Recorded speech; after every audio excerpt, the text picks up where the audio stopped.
Okay, so hey, this is Jackie, manage the campaigns team, and I just want to make this video to address some questions that have been coming up regarding the segment marketing plan that we're running off of for fiscal year 21-22.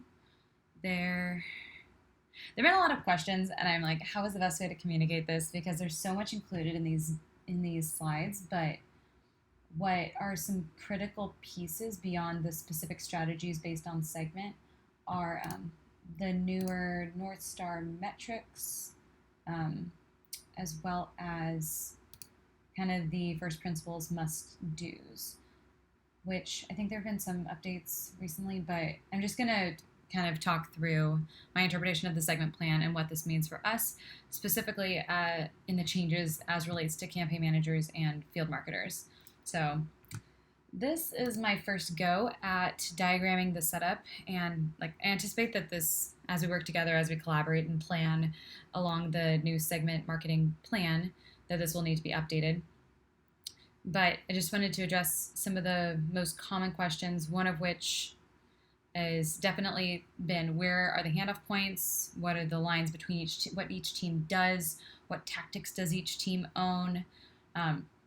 What if the changes come that campaign managers own more the top funnel, or demand gen owns the top funnel, then what are other teams supposed to be doing?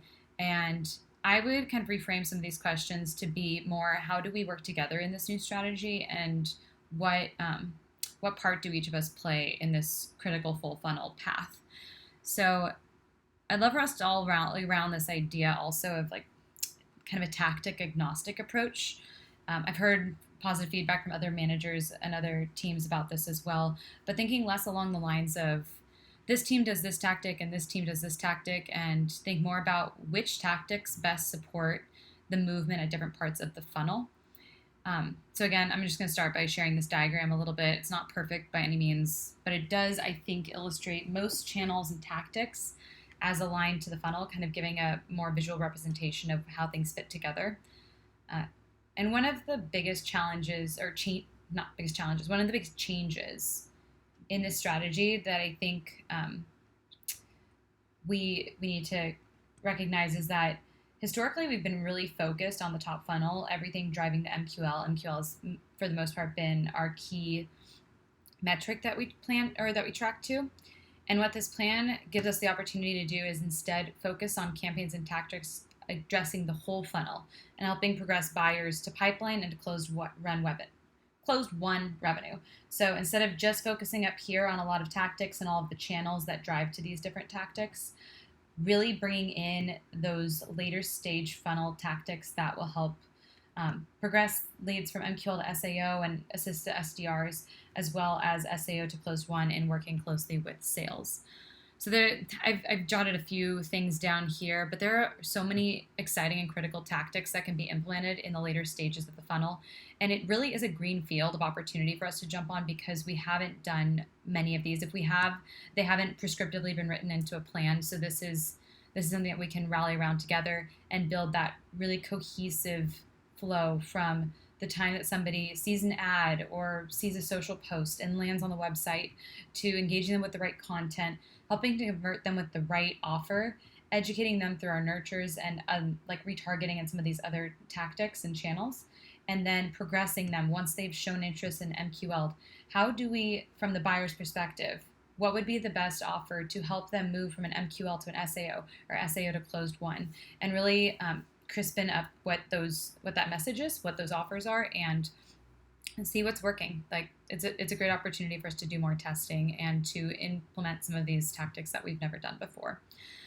So this will continue. Obviously, there's already a good alignment between field marketing and SDRs and sales, but I think this even gives it a more prescriptive, how are things progressing, what did the leads look like, what are some opportunities for us to help progress things beyond. And the campaign managers will obviously, I think campaign managers, as well as everyone who kind of works on the channels that are more top funnel, will need to understand anecdotal feedback from SDRs on what the lead conversations are like, some feedback just on conversations related to different tactics or use cases or messages, which will be played into the segment aligned strategies. and that anecdotal feedback will obviously be a complement to the data that we will need to be generating for deciding what we should be doubling down on and putting more time and energy into. Let's see, what else would I want to cover? On the top funnel, I think we do need to simplify our approach, do less, but lean on the data that we have and put our time and energy into the tactics that we believe will help progress things along.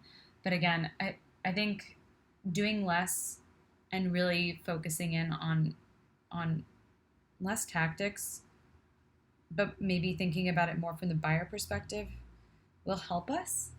And I think especially in a more lean organization, that's going to be really critical. And then, like, obviously, we kind of are drawing some basic lines on like where our priorities lying and where our responsibilities lying.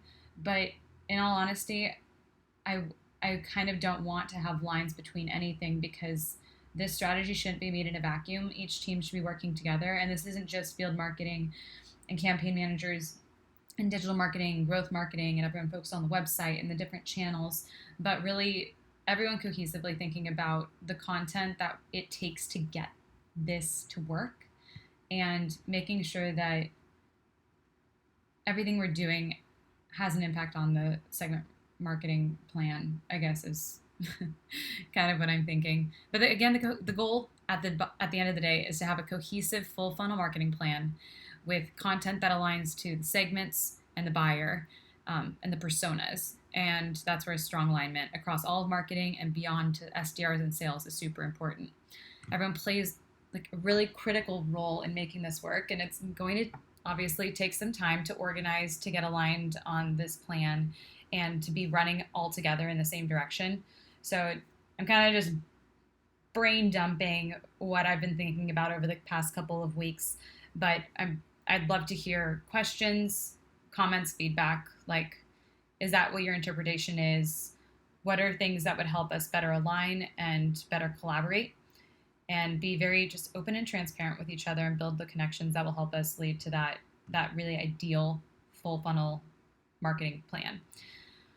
I've also had a lot of questions about ungating, and definitely more to come there. I'll save that for another video, but the intent that I understand from the segment marketing plan, and it's in this slide, offer compelling ungated content journeys that drive to proven web CTAs, is that we want to build trust with the viewer, with the buyer. And to do that by having a more open source approach,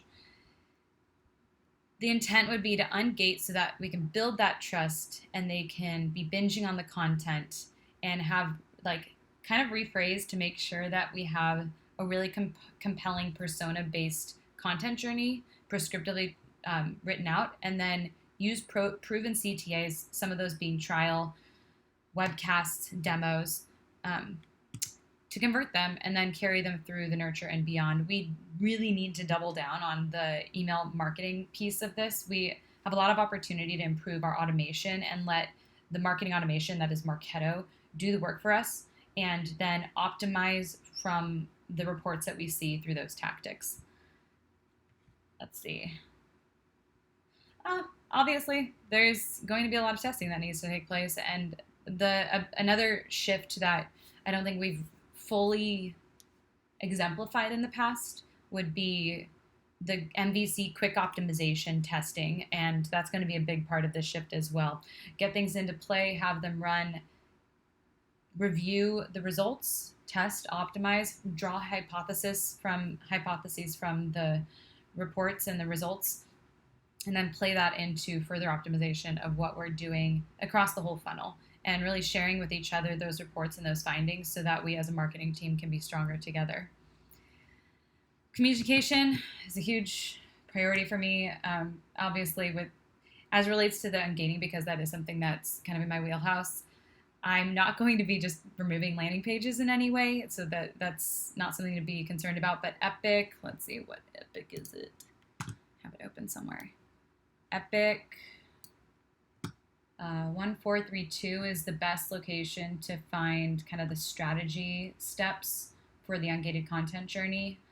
I have kind of a V1, but I want to give it a little bit more thought. There's some technical questions I have about the capabilities in Path Factory, and then I'll be syncing with some team members who have a lot of experience, especially with Path Factory, with website, how this will play out, content marketing, but definitely open to feedback on everything related to this. And I guess this other part of the funnel stage, I might delete this altogether. I don't know. I was kind of just brainstorming into a doc, but the concept of having persona based, like segment based messaging based on the content journey is that might be relevant here. I don't know yet, so this might completely change.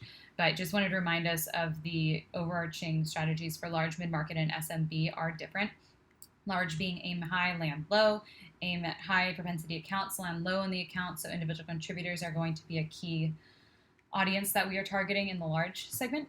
Mid-market bottoms up and tops down. So again, you can read all of the details related to this in the doc here. This is large. It has kind of a description of what these different approaches mean. So I won't review all of this, but just to note that you can find some of the thinking there. And then SMB, so the inbound wave. So I think we'll be doing less of the outbound approach. And a really important piece here will obviously be email, because if they're converting off of organic channels, then we can build the right paths to help them move to either move more quickly through the funnel. And yeah, I don't know, nothing else to add on that. So again, just check back here, open to feedback, thoughts, ideas, questions. I literally just put names or like kind of teams against these that I thought made sense out of the segment marketing plan. Again, it's my interpretation of what that plan looks like, but ask me any questions. I did also mention in here some of the events. I saw them as channels because if we weren't attending, for example, regional events or live conferences in the future post-COVID, we wouldn't be getting those names. So I saw it as a channel. They're kind of a channel and a tactic, but I didn't really know how to represent that, so I put that in for channels, and we'll build this out all together as a team. That's my go. I just wanted to get that kind of on a recording so I can share with my team and other teams, and we can move on from there. Thanks so much for listening.